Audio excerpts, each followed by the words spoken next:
સુરતમાં લગ્નની લાલચ આપી કાપડના વેપારીએ એક મહિલા સાથે અનેકવાર દુષ્કર્મ આચર્યું હોવાની ઘટના પ્રકાશમાં આવી છે.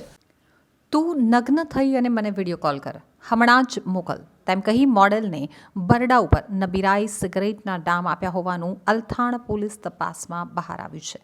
આ મામલે અલથાણની મોડેલના બળાત્કારના ગુનામાં કાપડ વેપારીની ધરપકડ કરવામાં આવી છે.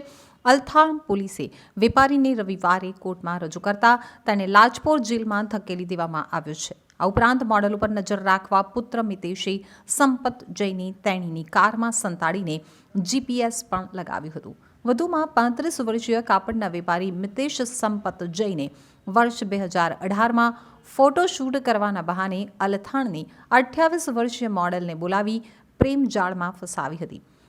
વેપારીએ યુવતીના ઘરે જઈને પણ તેને હેરાન પરેશાન કરતો હતો. મોડેલને મુંબઈ, દમણ, ગોવાની હોટેલોમાં તેમજ ડુમસના રાજહંસ બેલિઝાના ફ્લેટમાં લઈ જઈ શારીરિક સંબંધ બાંધી ધમકી આપી હતી. 10મી ફેબ્રુઆરીએ ડુમસના કાફેમાં અને વેકેન્ડ એડ્રેસમાં મોડેલ સાથે માથાકૂટ કરી હતી. અહીં વેપારીની લાયસન્સવાળી રિવોલ્વર છીનવી લઈ હવામાં એક રાઉન્ડ ફાયરિંગ પણ કર્યું હતું. અલથાણ પોલીસ સ્ટેશનમાં ગઈકાલે એક ગુનો રજીસ્ટર કરવામાં આવ્યો છે, જેમાં એક યુવાન દ્વારા એક મહિલાનું શારીરિક શોષણ કરવામાં આવતું હતું.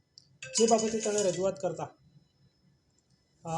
તેના વિરુદ્ધ આરોપી વિરુદ્ધ ગુનો દાખલ કરવામાં આવ્યો છે અને કાયદેસરની તપાસ હાથ ધરી કાર્યવાહી કરવામાં આવેલી છે. બનાવની વિગત એવી છે કે આરોપી અને ફરિયાદી વચ્ચે સને 2017માં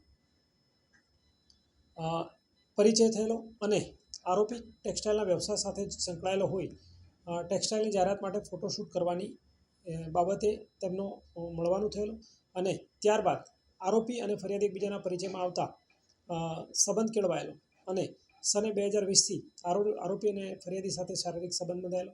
ત્યારબાદ ફરિયાદીનું આરોપી વારંવાર શારીરિક શોષણ કરતો હતો, જે બાબતે તંગ આવીને ફરિયાદીએ ફરિયાદ દાખલ કરેલ છે અને તેની ફરિયાદને આધારે અલથાણ પોલીસ સ્ટેશને ગુનો દાખલ કરી તપાસ હાથ ધરવામાં આવી છે અને કાયદેસરની કાર્યવાહી કરવામાં આવી છે. આરોપીને અટક કરવામાં આવેલો છે અને તેને આનુષંગિક પુરાવા એકત્ર કરવામાં આવી રહ્યા છે.